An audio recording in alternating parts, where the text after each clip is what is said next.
Muito boa noite, sejam bem-vindos já ao Pontos de Vista. Já sabe, estamos esta hora para fazer a análise dos principais acontecimentos da semana com o nosso comentador residente, já que hoje temos apenas o Fernando Lima, o José Jaime está fora do país por motivo de ordem profissional. Muito bem.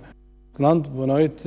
Vamos olhar então para o tema da semana que escolheu, a celebração dos 20 anos da Universidade Católica de Moçambique, quanto mais não fosse por serem 20 anos, sobretudo porque todos os holofotes se viraram precisamente para lá, porque queriam estar dois dos atores-chave do processo de paz, numa altura em que desesperadamente procuram-se os caminhos para a paz. Boa noite, o Jeremias parece que quer-me tirar os holofotes a mim, porque é exatamente esse o ponto mais importante.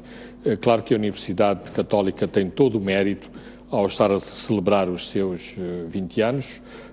Não me vou pronunciar sobre a qualidade académica dos alunos que saem da Universidade Católica. Há sim mérito e assinalável do seu pioneirismo, em relação a estabelecer uma instituição de ensino superior na Beira e depois em Nampula. Eu espero que, do ponto de vista académico, a Universidade Católica Moçambicana atinja o brilhantismo de muitas universidades católicas pelo mundo fora, nomeadamente nos Estados Unidos, e nomeadamente a própria Universidade Católica Portuguesa, que tem uma grande qualidade, e os técnicos que forma também são técnicos habitualmente de referência. De qualquer forma... Aliás, basta dizer, Fernando, permita-me, eu estive há algum tempo em várias províncias do norte do país. Uma esmagadora maioria de quadros técnicos no norte do país vem da Universidade Católica, Exato. Seja diretamente na Beira ou nas outras sucursais que estão Não, dentro do Estado, fora dele, nas universidades. Esse mérito é inegável, mas a própria Universidade Católica o salienta quando, portanto, preparou agora as celebrações do 20º aniversário. Não, a coisa mais bonita que aconteceu nesse 20º aniversário foi esta celebração e esta confraternização que aconteceu na última segunda-feira. Ou seja, eu acho que é notável ver Joaquim Chissano, Afonso de Lhakama, David Simango, a própria David Simango, a própria governadora da província de Sofala, a quem de Lhakama chamou de prima, e aparentemente acho que ela gostou de ser tratada de prima. Ou seja, este seria o nosso país normal, em que a oposição e o poder convivem, em que sabem tratar os assuntos sérios, e os assuntos sérios impõem também uma postura séria. Portanto, não podemos tratar tudo com beijos e abraços e gargalhadas, mas que, para além disso, há vida, para além disso, as pessoas são todas moçambicanas e devem se entender e devem ter também os seus momentos de convívio, de lazer. Mais importante foi também o facto de Afonso de Lhakama ter comparecido nesta celebração, não obstante 48 horas antes ter sido alvo de um ataque, e, portanto, isto não o fez recuar nesta celebração. Portanto, eu diria que só faltava Filipe Nyusi também estar na Beira, e quiçá se o próprio Presidente não terá tido alguma pequena mágoa ao acompanhar este evento pela televisão, de que também gostaria de estar na Beira e celebrar este aniversário com outros irmãos moçambicanos, mas que não pertencem ao seu partido. Bem, isto é um sinal positivo de que podemos entrar na normalidade na abordagem política. É isso que mostra o que a Universidade Católica fez, o que Dom Jaime Gonçalves fez, não obstante talvez o discurso mais violento que aconteceu na Beira tenha vindo da sua parte, quando usou esta expressão muito carregada da tal democracia do ódio. O que também não é normal, atendendo a que a personalidade de Dom Jaime é exatamente essa, é uma pessoa de, digamos, dizer as coisas pelos próprios nomes, e, portanto, nada diferente. Muito bem, vamos olhar para os temas que elegemos. Vamos começar por um dos assuntos que marcou decisivamente esta semana, a sentença do juiz João Guilherme em torno do processo que envolvia, ou envolve, já agora por causa do manual, se vamos ter a oportunidade aqui de discutir pelo que o Ministério Público decorreu. Portanto, significa o assunto não está ainda afindado, tanto que envolve o economista Castelo Branco e o jornalista do Mediafax, Fernando Banzi. Uma sentença, então, que o Giliba, mais do que o Giliba, aliás, vai para além de uma simples liberação. Exatamente. Bem, em primeiro lugar, muito obrigado, juiz João Guilherme. Torna-me muito mais confortável aqui nesta cadeira onde estou. Penso que o Jeremias também sente este conforto e todas as pessoas que exercem os seus direitos constitucionais e que acha que exercem os seus direitos constitucionais na plenitude da liberdade que são concedidas aos cidadãos moçambicanos. Jeremias, se calhar, bem, eu iria começar pelo fim, mas vamos à sentença. Eu acho que esta sentença, não devemos estar apenas satisfeitos porque um académico e um jornalista foram absolvidos, mas pelo alcance que tem uma sentença desta natureza. Não foi uma sentença simples, não é um texto simples, não é um texto sequer que está ao nível da bitola da acusação, portanto vai muito para além e reflete um muito maior esforço também académico, também de ciência jurídica, para procurar responder não só à acusação, mas aos valores que estavam em jogo neste julgamento, nomeadamente a questão da honra, a questão da difamação, a questão da liberdade de imprensa, a questão da liberdade de expressão e, portanto, há muito de detalhe nesta sentença que foi proferida aqui na cidade de Maputo, ao nível de um tribunal distrital. Eu espero que ela faça jurisprudência, que ela sirva para ser usada como exemplo para outras situações análogas ou parecidas e, portanto, isto, e em última análise, claro, sabemos como a nossa justiça é tão maltratada, sabemos quão a nossa justiça há uma grande desconfiança em relação ao nosso sistema judiciário e esta sentença ajuda à credibilidade do sistema judiciário e, em última análise, o país, no seu todo, sai bem na fotografia com uma sentença deste rigor, desta amplitude e, em última análise, com esta coragem que o juiz teve em afrontar este problema, muito embora se diga sempre que os juízes decidam em consciência, mas eu gostaria de assinalar a sua coragem, porque é preciso ter coragem para proferir uma sentença desta natureza. Eu queria precisamente, aí de um lado estão os juízes de 36 anos, Fernando, digamos, personifica esta nova vaga de juízes. Há como que uma espécie de um corte umbilical do ponto de vista geracional de juízes. Há uma vaga de juízes que está aí a surgir, tal como uma vaga de vários profissionais em várias áreas. Mas do outro lado estava, digamos, pelo menos o nome de um, até há pouco tempo, Presidente da República. Havia sempre o receio de que este facto por si só fosse condicionar, digamos, o sentido da sentença. O Fernando dizia aqui que esta é uma sentença que se espera que faça jurisprudência. Atendendo a algumas expressões que vêm nesta sentença, a honra de um Presidente da República não deve estar acima da liberdade de expressão. A PGR devia investigar a veracidade dos factos denunciados nesta carta, ou seja, para além do tecnicismo jurídico que norteia, obviamente, uma sentença, porque é uma sentença de natureza jurídica, ela olha para matérias de facto, mas também olha para matérias de direito. Este levantar destas questões, sobretudo levantando-as tão expressamente como fez, o que quis transmitir este?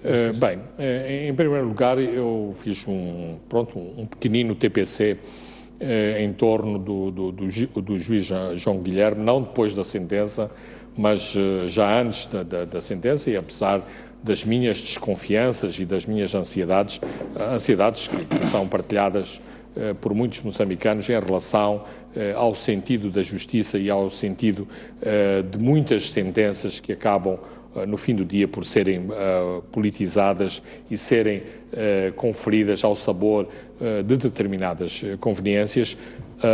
Este jurista, este juiz, não é uma pessoa qualquer. Ele foi um dos melhores alunos do Centro de Formação Jurídica.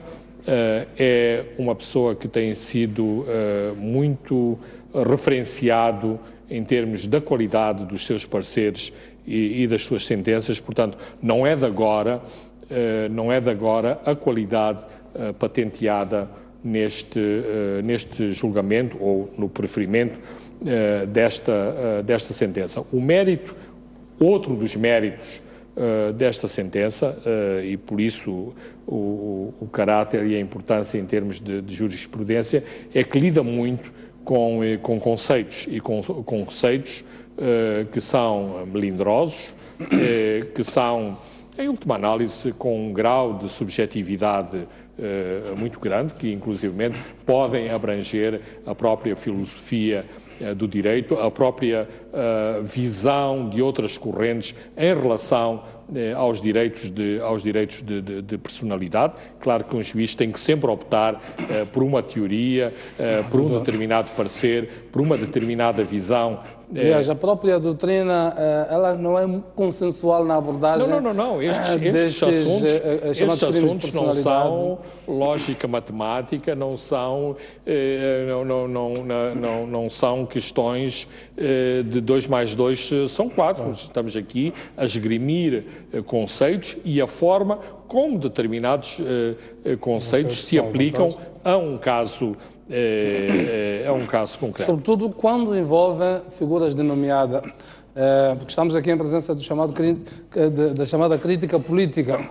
Eu li um autor, que é o Mota Pinto, um dos autores mais destacados na área disto. Ele referia-se isto, que é preciso aqui ter em conta alguns equilíbrios quando, sobretudo, estão em jogo figuras de natureza política. Mas é aqui que há... São diferentes do cidadão comum. É aqui que há, eu diria, quase como um problema de desfazamento cultural. Ou seja, se nos abstrairmos do direito, nós sabemos que na nossa sociedade a reverência ao chefe, ao líder, àquele que está no comando, quer na sua aldeia, na sua comunidade, no seu bairro, é muito grande. E, portanto, culturalmente, há um pouco esta tendência de se dizer não se pode criticar o chefe, é bom termos cuidado na maneira como criticamos o chefe e, de algum modo, esta nossa herança cultural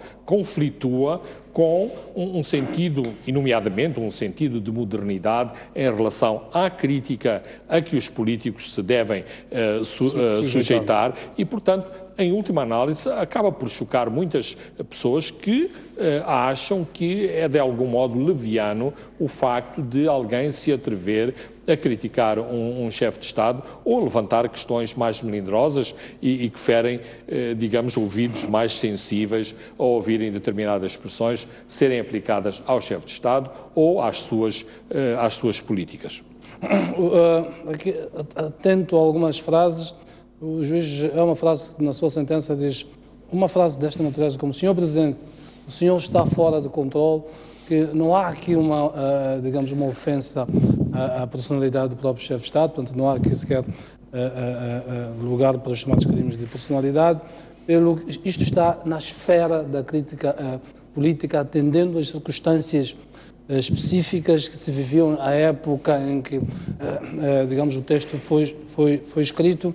Esta ideia de adequação da lei, do direito, às circunstâncias específicas, à realidade concreta que se vive, que é também uma nuance que chamou a vista, digamos, na ideia de que o direito ele não pode tentar só a regulamentar a vida dos cidadãos fora do contexto específico em que eles vivem. Não, um dos problemas, ou um dos meus temores em relação a uma sentença deste género e nesta área é exatamente, eu diria, a inadequação de grande parte dos nossos juízes em lidar com matérias novas em relação ao multipartidarismo, porque há muitos juízes que vêm do monopartidarismo, que cresceram num outro ambiente. Há muitos,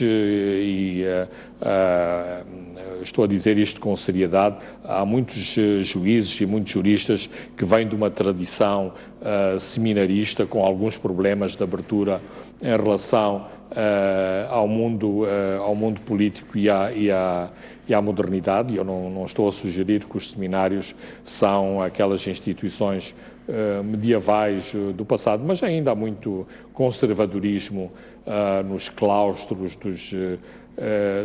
dos seminários. E, portanto, quando se põe, e temos visto quão conservadoras são quase todas as sentenças que envolvem problemas de liberdade de imprensa. Portanto, eu estava muito apreensivo quanto ao teor de uma sentença do género. Por isso que é muito inovador, é uma lufada, não é uma lufada, são as janelas escancaradas para se olhar a crítica e para se olhar a crítica aos políticos, nomeadamente um chefe de Estado, de outra fórmula. Será que isto é redutor, a forma como foi abordada este assunto? De modo algum. Há outras abordagens mais conservadoras, mais centristas, baseadas inclusivamente em termos filosóficos diversos, mas abre essa perspectiva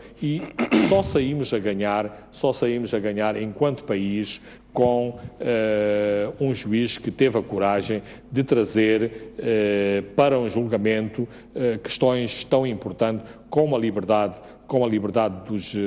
dos indivíduos, com a liberdade dos indivíduos versus agentes do Estado, nomeadamente o mais alto magistrado da nação, o Presidente da República. Uma altura em que parece que está tudo mal, em que há uma enorme colação da justiça aos poderes instituídos, uma sentença desta natureza vinda de um juiz jovem, que poderia muito bem ter dado uma sentença confortável, porque tinha muito campo para o fazer nestas circunstâncias. O que é que pode esta sentença trazer de novo à justiça final? Bem, traz muito e é muito importante.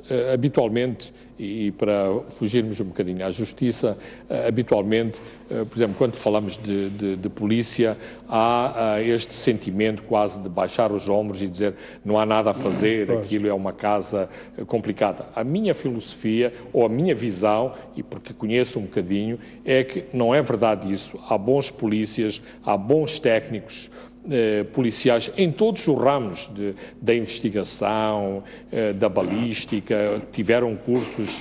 Mas os maus acabam por se sobrepor aos bons. Exatamente, portanto, é um problema da instituição. Isso em todo lado.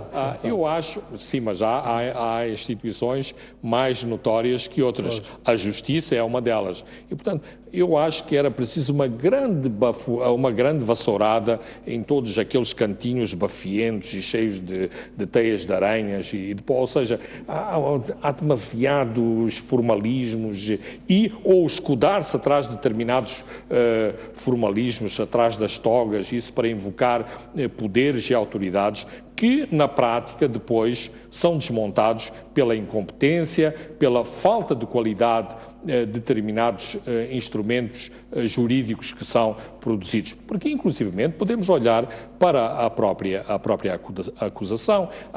O documento da acusação é um documento muito mal cuidado e que, por isso mesmo, se pôs a jeito para ser alvo de uma crítica tão contundente como foi a sentença do juiz João Guilherme, quando se tenta afastar, inclusivamente, a possibilidade da amnistia. Ora, isso é tosco, é muito tosca a argumentação e sugere um trabalho de encomenda. E vimos como foi tão fácil o juiz desmontar esta questão. Isto permitiria, a questão da amnistia, permitiria uma saída airosa para o Tribunal, para o Ministério Público, que, aliás, vamos ver adiante na questão do próprio recurso, como a questão da amnistia pode, de novo, vir ser chamada à colação no decurso daquilo que se vai seguir.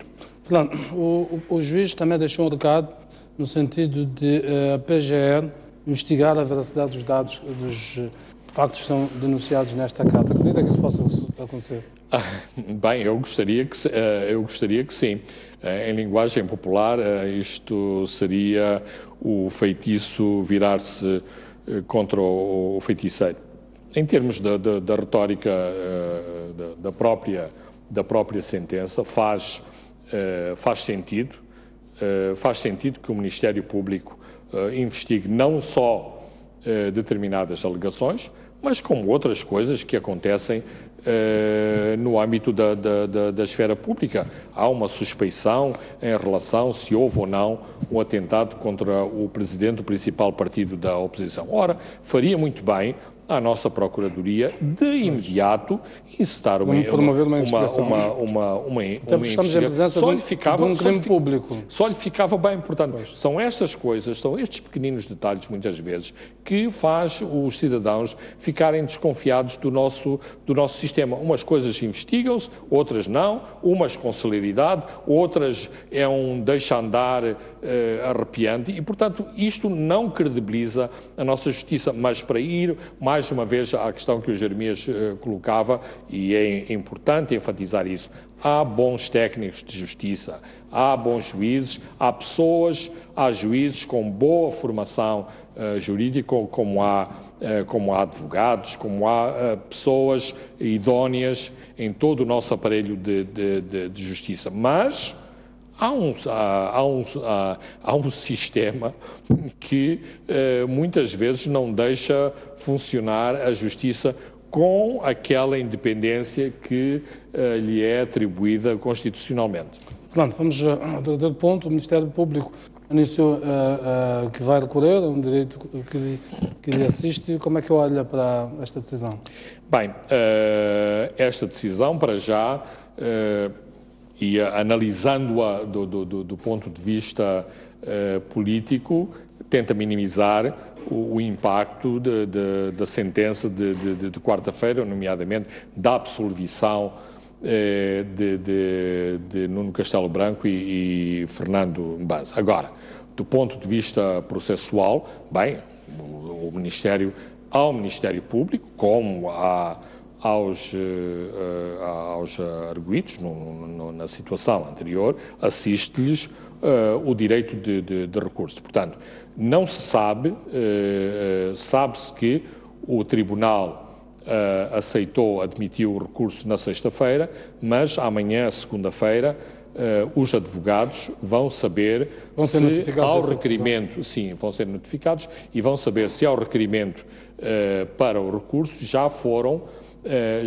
adstritas ou anexadas as alegações do Ministério Público. Se foram anexadas as alegações do Ministério Público, os advogados terão 8 dias para apresentarem as contra-alegações. Se isto não tiver acontecido, o Ministério Público tem agora 8 dias para apresentar as suas alegações, fim do qual essas alegações serão dadas a conhecimento aos advogados, que terão outros 8 dias para apresentar as contra-alegações. Imediatamente, este caso deixa de estar num tribunal distrital para subir hierarquicamente para o tribunal da cidade de Maputo. E aqui não vai haver um julgamento público, há um coletivo de juízes que vai decidir do mérito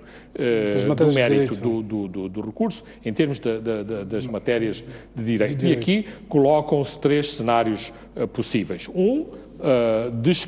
Liminarmente, desqualificar o recurso. 2, sim senhora, dizer que este juiz não analisou bem a causa e, portanto, passar uma condenação aos 2 arguidos e, sobretudo, aventando-se a possibilidade de ser aplicada uma multa, uma indemnização por se tratar da figura do chefe de Estado. Um terceiro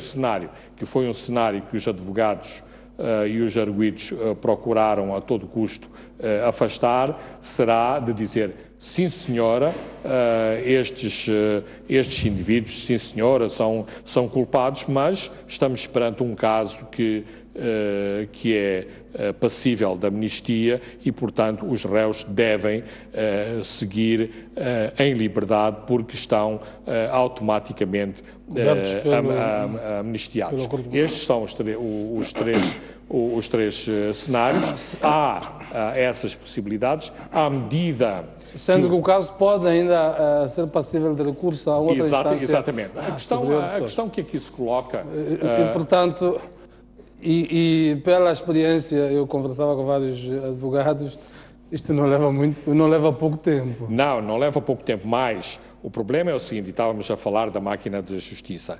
À medida que os casos vão subindo, vamos encontrando uma máquina mais emperrada e mais conservadora. Portanto, é mais passível um caso como este ter o desfecho que teve ao nível de um tribunal distrital do que depois já ao nível da cidade.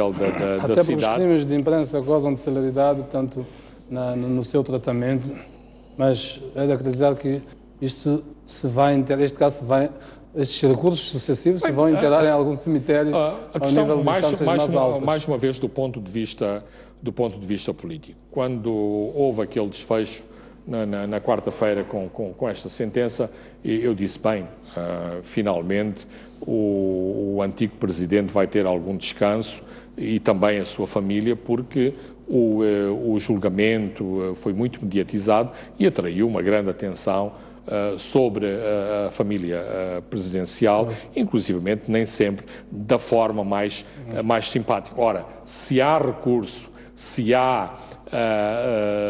o caso continua a viver, ora, esse mediatismo vai continuar e vai persistir.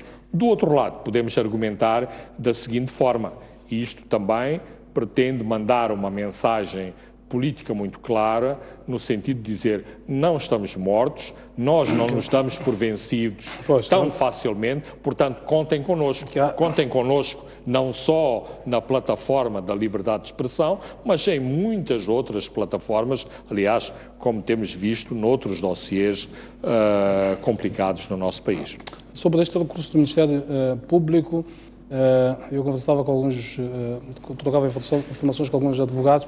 Importa referir que o artigo 642, número 2 do Código de Processo Penal, eles dispõem que o magistrado do Ministério Público deve recorrer mesmo das decisões em que se tenha conformado, portanto, se assim ordenar o seu superior hierárquico. Portanto, a possibilidade de ter havido alguém mais alto a ordenar que houvesse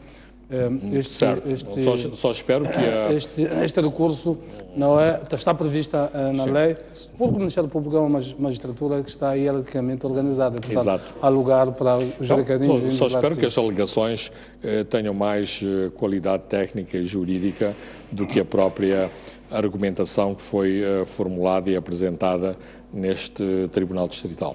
Vamos ver mais adiante, como eu disse, a experiência mostra, não falo da minha experiência pessoal, das pessoas com quem conversamos, daquilo que temos assistido, que estes casos enterram-se por longos anos nos tribunais. Eventualmente seja esta a última vez que ouvimos falar destes casos, talvez não voltemos a ouvir mais falar deles. Pode ter sido uma forma airosa do Ministério Público sair disto com o recurso. Portanto, vamos ver a experiência que nos vai dizer. Muito bem, vamos ao intervalo, voltamos daqui a pouco para olhar outras matérias. Não sai daí.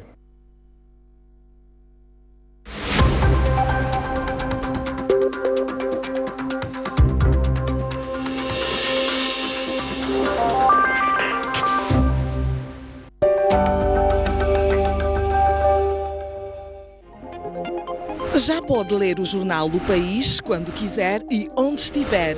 Quer saber como? O primeiro passo é ter a aplicação O País. Continua com dúvidas? Uma app é uma ferramenta que permite ter acesso a vários serviços do seu dispositivo móvel de forma integrada. Agora aceda à sua App Store ou à Play Store e faça o download de O País. Dessa forma, poderá aceder a uma versão digital do jornal. Assim, não deixe de acompanhar todas as edições do jornal. O País. A verdade como notícia.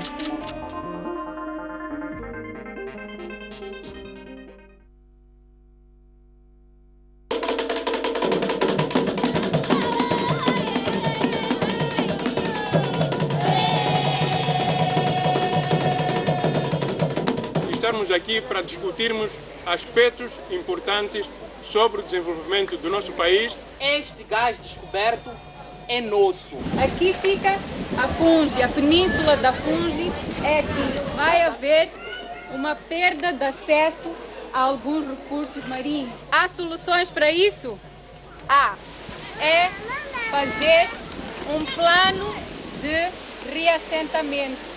Nós não conseguimos estar em Tete a tempo de prevenir as irregularidades que foram cometidas e achamos que era nossa obrigação também evitar que mais catemes e mais conflitos similares ocorressem em outras partes do país. Os primeiros interessados em defender os direitos da comunidade é o governo. Sasa kama tumefanya mikutano ikatoka hii hati miliki.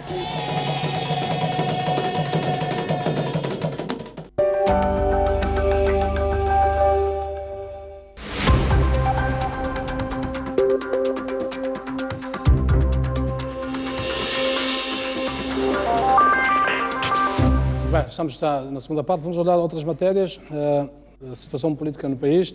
A Renamo reagiu vigorosamente esta semana através do seu secretário-geral, a dizer então que se vai vingar do ataque perpetrado contra o seu líder na última semana. Fernando, ia ouvir o seu comentário, este tom revanchista do secretário-geral da Renamo. Bem, para já, eu acho que é lamentável entrarmos nestas trocas de palavras e também de muitas bravatas. Tivemos uns dias antes o porta-voz do Partido Frelimo a desqualificar o ataque, não obstante vários jornalistas terem estado debaixo de fogo cerca de 5 minutos. Há agora um documento oficial escrito pelo punho do deputado Simon Makwan, que estava na delegação e em que faz acusações sérias ao facto como este ataque decorreu e ao facto, aparentemente, de ter, inclusivamente, descortinado um dos atacantes. É preciso referenciar que Simon Makwan é um deputado da República e, portanto, não estava de férias quando este ataque aconteceu. Por outro lado, há outro elemento que também vem, de algum modo, a complicar um bocadinho o cenário, que é o seguinte: nem em público, nem em privado, tanto quanto eu sei, houve uma tentativa de tentar lamentar ou tentar condenar seria muito difícil, mas pelo menos, digamos, uma lamentação que chegasse à RENAM ou chegasse ao líder da RENAM, de fontes oficiais, sobre o sucedido. Antes, pelo contrário, a saída foi dizer isso nem sequer aconteceu. E, portanto, não aconteceu, mas também nem sequer aparece o tal de carro capotado e todas essas evidências que nos fariam, de facto, ter mais dúvidas em relação àquilo que aconteceu no sábado à noite, não neste sábado, há uma semana, nos arredores de Chimoio. De qualquer forma, isto significa uma linguagem muito mais encrespada. Eu espero que a linguagem mais musculada e violenta não se traduza em atos que compliquem muito mais a situação, mas isto significa, mais uma vez, atrasar uma série de entendimentos que vinham sendo, com alguma paciência, delineados para que Afonso Dhlakama e Filipe Nyusi se encontrassem. Eu espero que o presidente Joaquim Chissano, de algum modo, na segunda-feira à noite, quando esteve com Afonso Dhlakama, o tenha conseguido sensibilizar minimamente para a importância deste frente a frente com o Presidente da República. O Presidente da RENAM, Afonso Dhlakama, já disse que conversou com o assunto com o líder, com Joaquim Chissano, e que lhe terá dito, portanto, para ele transmitir ao Presidente Nyusi que estaria disponível para se encontrar. Aparentemente, o Presidente Chissano está ali a fazer um trabalho exatamente oficioso, mas que tem, digamos... Sim, mas tem havido alguns ruídos de bastidores que confundem um bocadinho a situação, e claramente este incidente de sábado também complicou, e ainda complicou mais a maneira como, do outro lado, ele foi gerido. Mas voltemos ao Secretário-Geral da RENAM. Foi a estratégia certa do Secretário-Geral da RENAM quase vociferar aqueles ataques todos sucessivos, e que termina com um parágrafo curioso para dizer que isto não é uma declaração de guerra. Digamos, ler um comunicado todo ele que é uma declaração de guerra, e com um parágrafo no fim a dizer que não era uma declaração de guerra.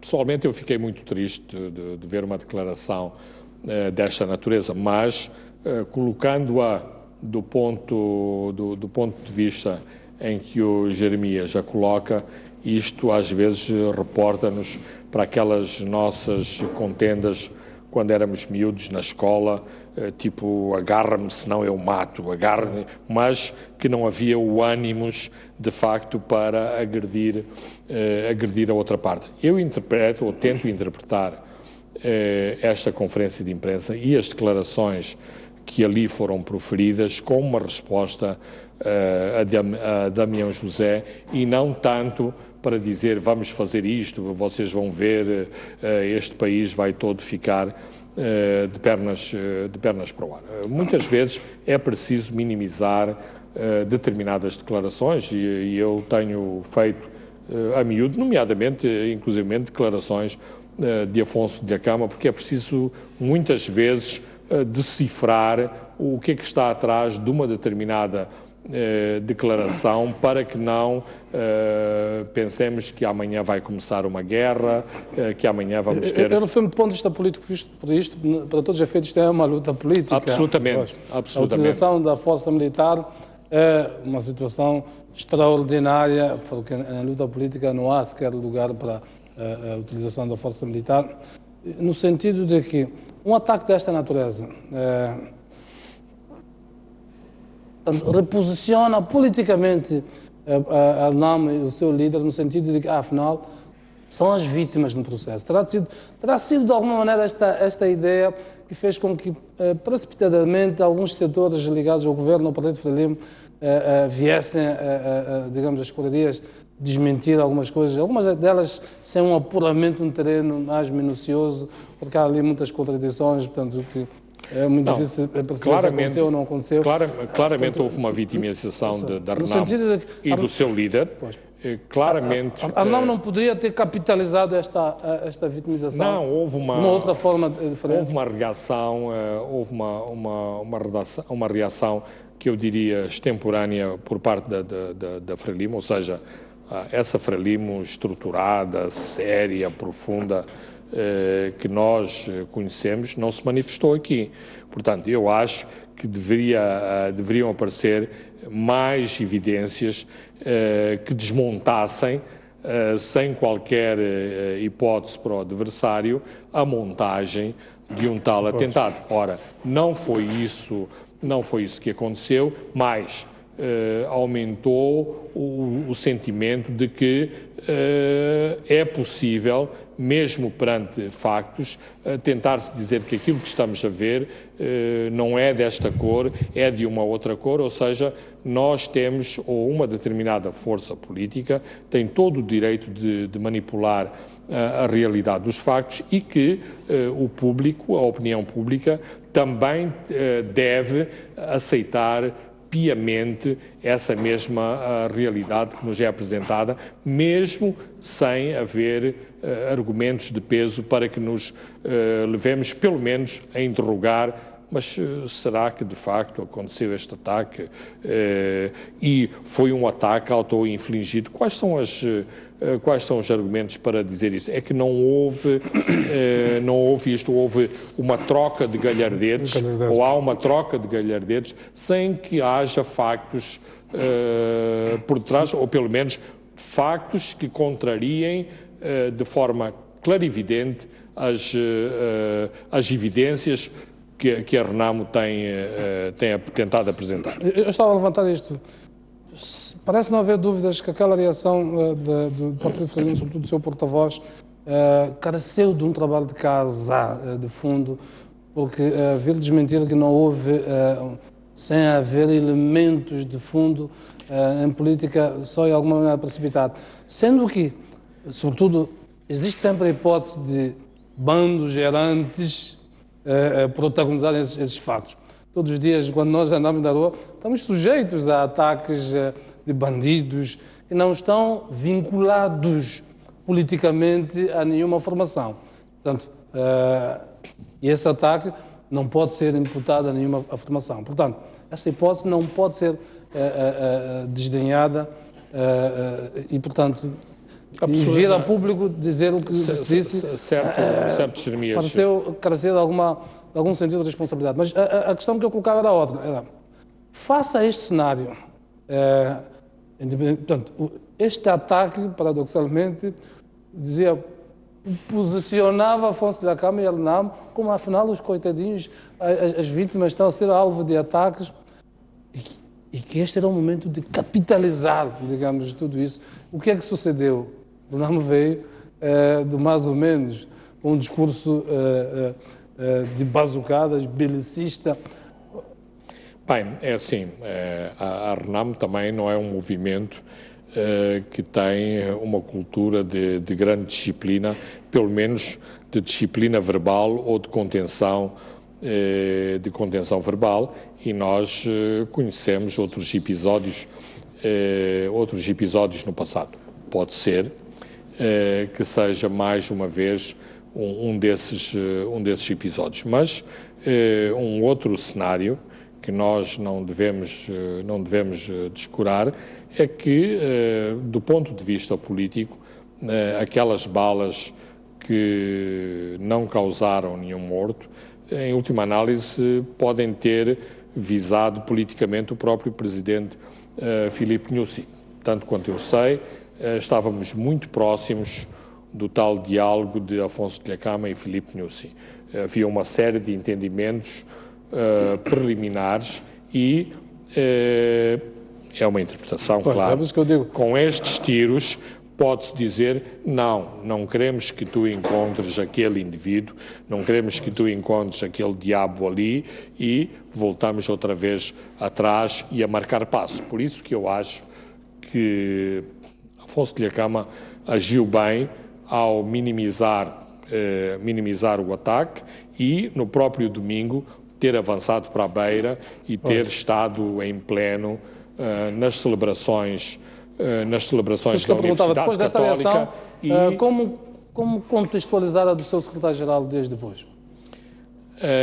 Eu penso que há alguma desintonia nas mensagens, ou também há outra, podemos ter outra, esta é a minha leitura, mas pode haver outra leitura. É bom jogar em dois tabuleiros.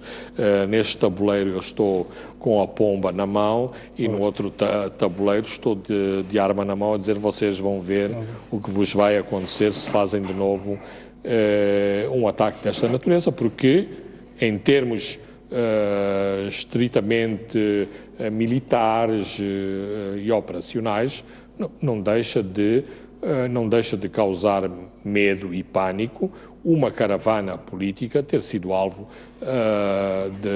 de um ataque e mostrar exatamente as vulnerabilidades numa situação desta natureza.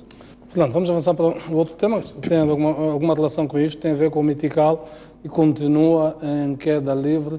Esta semana chegou a ser vendido a 48 meticais, portanto o dólar, o Metical está derrapado face ao dólar, eu queria dizer isso. Um dólar que chegou a ser vendido a 48 meticais. Não há um sinal de retoma, pelo menos no imediato. O mercado andava sem randes, portanto, sem randes, de ausência de randes, não de sem unidades. Portanto, não havia sequer dinheiro disponível, as principais moedas, o dólar e o rand nos principais bancos.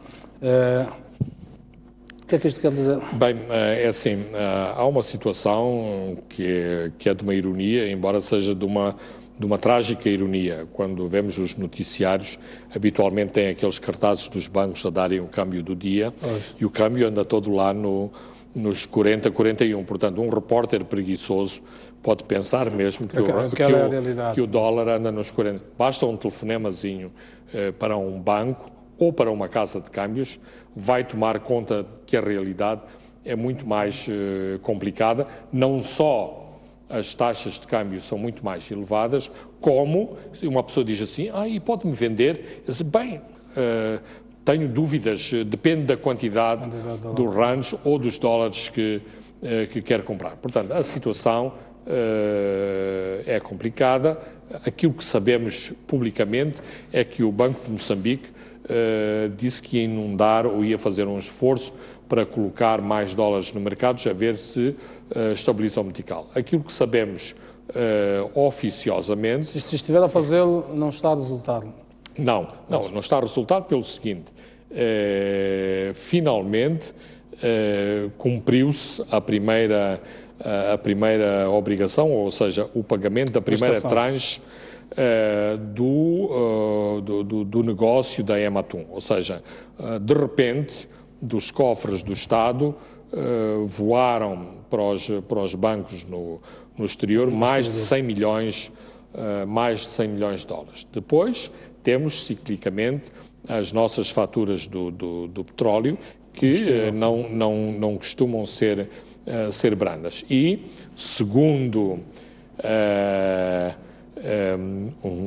uma intervenção numa reunião à porta fechada com exportadores, houve uma empresa pública que colocou no mercado 2 milhões de dólares e que foram comprados por um banco local também a 47 meticais. Ora, isto quer dizer que há uma indicação, é uma evidência que há uma indicação ao mercado que o preço indicativo podem ser, de facto, os 47 meticais. Portanto, não são notícias simpáticas em relação ao dólar e, por outro lado, ainda há as faturas, eventualmente, do arroz e do trigo.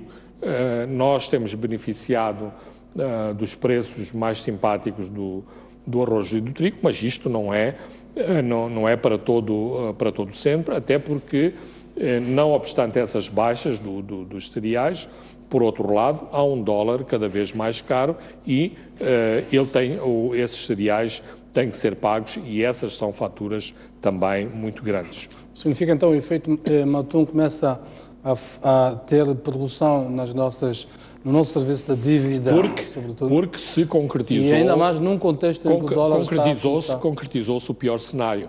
Não foi a empresa que pagou, foi o Estado que pagou e, portanto, conforme o cenário que previa Rosário Fernandes, isto vem agravar a dívida pública. Para todos os efeitos, este é um cenário que estava previsto. A partir da altura em que o Estado entra e avaliza o negócio, significa que quando a empresa ela é incapaz, portanto, de pagar, praticamente passa para o Estado. Muito bem.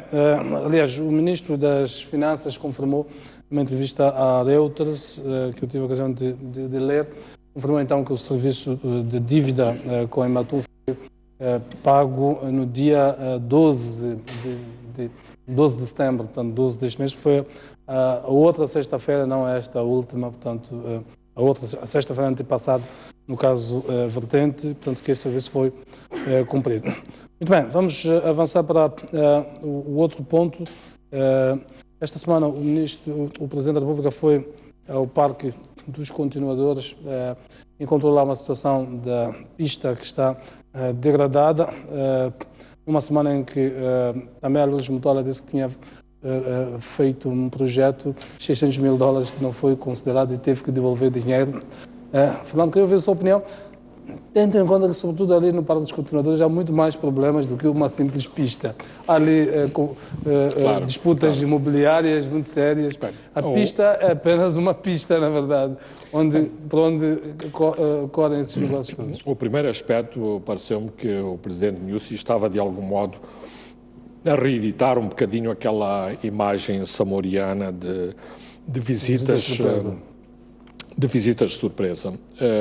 Mas a maior mensagem que fica daquela deslocação relâmpago ou deslocação surpresa é, de algum modo, tentar passar um aviso a todos os apetites dos vários lobbies imobiliários que se posicionam ou têm vindo a posicionar-se nos últimos anos em relação ao Parque dos Continuadores. É certo... Alguns deles estão dentro do seu próprio governo. Exatamente. É certo que muitos destes projetos, e eu tenho os projetos no meu computador, porque esses mesmos empresários fazem questão de me fazer chegar os projetos para verem do mérito que eles têm. Alguns deles já foram apresentados publicamente. Prevê, inclusivamente, que a pista vai continuar e que isto viabilizaria a pista. Eu tenho dúvidas sobre estes projetos porque eu acredito na necessidade de a cidade ter os seus pulmões verdes, de ter os seus espaços verdes, e são demasiados os crimes ambientais que já cometemos na nossa cidade. E, portanto, era importante não abandonarmos mais este espaço. Felizmente, o Jardim Tunduro continua a ser jardim. Eu espero que o antigo Parque José Cabral, Parque dos Continuadores, continue a ser um parque de lazer.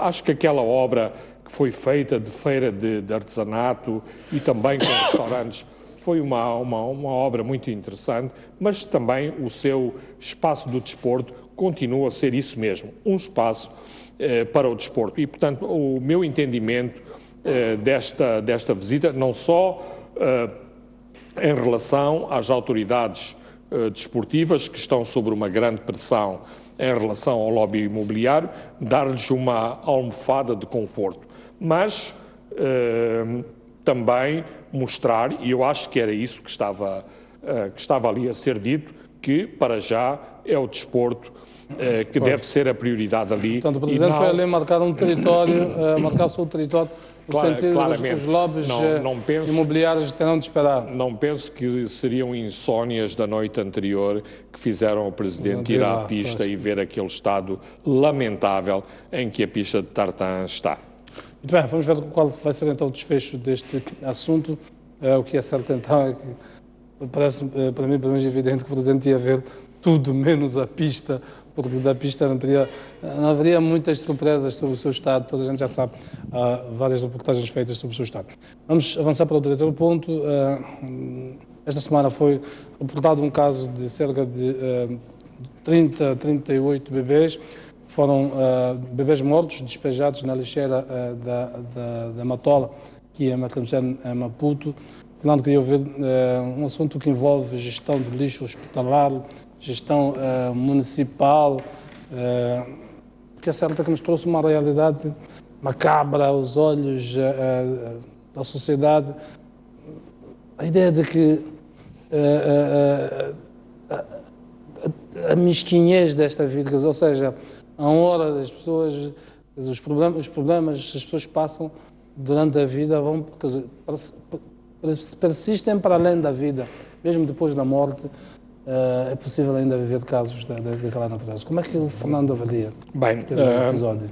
Em primeiro lugar, desculpem, eu gostei muito da atitude e do posicionamento da Ministra da Saúde e, sobretudo, do Presidente do Conselho Executivo da Matola, que veio dar a cara em relação ao sucedido e apresentar desculpas pelo incidente. Claro que as desculpas não resolvem o problema que foi causado, mas numa sociedade em que os nossos líderes políticos têm habitualmente uma costela arrogante muito forte, é importante que, neste caso, dois dirigentes que têm responsabilidades políticas vieram dar a cara pelo sucedido. A outra face, e o Jeremias já abriu um bocadinho este cenário tão triste e tão trágico, é um bocadinho o reflexo da sociedade em que vivemos, da tal falta de valores ou da degradação da falta de valores que temos. Ou seja, aquilo que aconteceu foi que um determinado turno esteve a lidar com fetos, portanto, elementos que dizem respeito não só às pessoas que, de algum modo, porque lhes diz respeito direto, sofreram com estas questões, mas porque choca, em geral, toda a sociedade. E, portanto, a falta de sensibilidade em lidar com um assunto que deveria merecer todo cuidado. Ou seja, uma situação destas manejada com cuidado e manejada com profissionalismo dignifica o hospital, as autoridades sanitárias. Manejada desta maneira, não só chama à colação a responsabilidade dos agentes sanitários e do próprio hospital, mas, e este é o aspecto mais preocupante, quanto a mim, não é um problema do hospital, é um problema de uma nossa sociedade que está doente. Eu estava a ver estas imagens, mas também, por exemplo, as imagens do lixo na Mafalala. Se calhar amanhã estamos perante as câmaras e vamos dizer que o problema do lixo na Mafalala é do Conselho Executivo. Ora, o Conselho Executivo tem as suas responsabilidades, mas somos sobretudo nós que deitamos, até porque não é o Conselho Municipal que deitamos o lixo, que entupimos o saneamento e depois achamos que é o Conselho Executivo que tem que dar resposta a todas essas coisas. Outro dado que nos saltou à vista relativamente a isto tem a ver com o número assustador da mortalidade infantil. Ou seja, pelo menos fazendo fé aos números que são apresentados, nós temos 38 crianças, portanto, corpos de bebês vindos só de um hospital que está no Maputo, um hospital daquela dimensão. Traz-nos uma realidade assustadora, até porque um dos objetivos dos chamados Objetivos de Desenvolvimento do Milénio era precisamente reduzir a mortalidade materno-infantil. E quando olhamos para aquela situação, o que é que deve estar a ocorrer em outros hospitais mais do interior? Bem, um dos problemas com que o país enfrenta é que as nossas taxas de mortalidade infantil, ou seja, abaixo dos 5 anos de idade, são das maiores do mundo, e este é um dos grandes desafios das nossas autoridades sanitárias. Estes são dados estatísticos. Agora, em relação àquele caso muito concreto, há outros dados que deveriam ser investigados. Em princípio, diz-se que aquilo representam os corpos ou os fetos que deveriam ter ido à vala comum ou deveriam ter tido outro destino, os não reclamados. Não domino os métodos, se é por incineração, como é que se faz. Mas eu queria olhar para os números. Eles são os corpos dos bebês mortos não reclamados. Eu sei. Se somarmos aos reclamados, temos números muitíssimo altos. Pois, mas aí temos um problema de limitação, porque não sabemos se é como alegadamente é dito, que aquilo corresponde aos números da semana ou se são várias semanas acumuladas, e, portanto, aí há um pormenor factual que falta para devemos estar preocupados com tantos corpos ou nados mortos registados neste incidente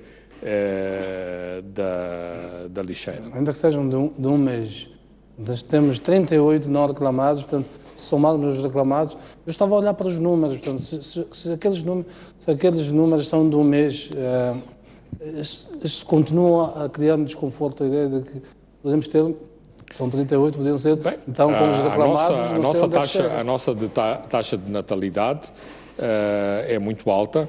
Nós temos aqui uma bomba demográfica terrível em Moçambique. É apenas uma questão de começarmos a fazer as contas num universo de 2 milhões, num universo de mães férteis que têm médias de 4 ou 5 filhos, qual é a ocorrência de casos, quantos casos vão parar ao hospital ou aos postos de saúde, quantos casos são aqueles que são feitos por métodos tradicionais ou nas próprias casas das pessoas, e isto são dados que de algum modo me ultrapassam, e mesmo em relação a este caso concreto não sabemos ainda se aquele foi um acumular negligenciado, porque mais uma vez também estamos a lidar com um hospital que continua a ter muitos problemas, aliás um hospital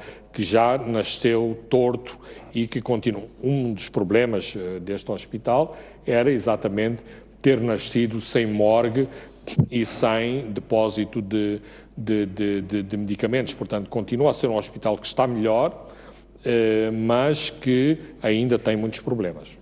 Eu olhava aqui para os dados da Organização Mundial da Saúde, mostra que Moçambique está com 97 bebês com menos de 5 anos, penso que é isso, perdem a vida, exatamente, 97 menores com menos de 5 anos, perdem em cada 1000. Em cada 1000, claro. 97 em cada 1000 perdem a vida em Moçambique.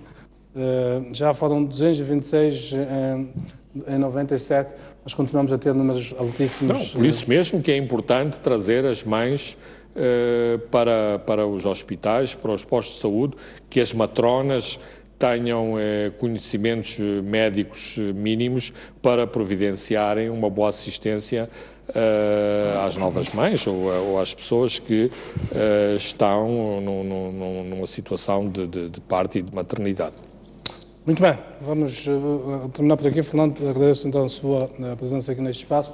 Eu disse no início, o José Jaime não está cá, está fora do país, por razões de ordem profissional, portanto não nos pôde acompanhar aqui no programa. Agradecemos então a vossa presença aqui neste espaço. Próximo domingo voltamos a nos encontrar aqui em termos de pontos de vista. Uma boa semana de trabalho.